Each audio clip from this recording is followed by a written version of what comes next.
Hi everyone, it's Anan once again, and to complete the First Sino-Japanese War Documentary that I made on YouTube, I decided to present to you all the LEGO models that I made in detail. The first ship is the Itsukushima cruiser. As we can see, it has the massive 320mm cannon gun that can be elevated and decreased. It has these bars that we can extend. They are to extend the torpedo net that was extended while the ship was in port to protect from torpedo attacks.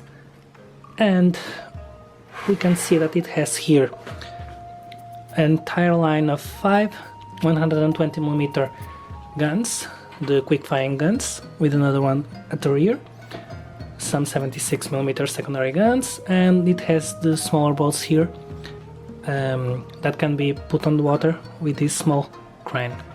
It also has this massive funnel here on the center and the main mast. Continuing with the Japanese ships, we have the Yoshino cruiser. As we can see, it has a huge quantity of secondary guns here on the sides. This ship has something like 45 or 47 different weapons. It even has a small access bridge from that position to over the main deck. The funnels, lots of small bolts, main mast, and the bridge here. I use bricks to make this with tiles and some slopes to make the front of the hull here. Now let's see the ships from the Qing side. This ship is the Dingman Ironclad. This ship has a 150mm secondary gun here on the front, on an armored turret. The anchors here.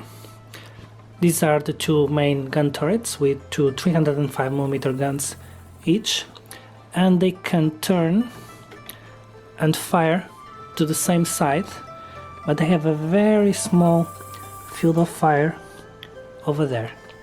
It also has the bridge here and the two funnels and the two smaller torpedo boats. The idea was to drop them in combat and they would fight together with the Ironclad, but the Chinese authorities preferred to remove the ships when they arrived in China and use them separately. And we'll do the same.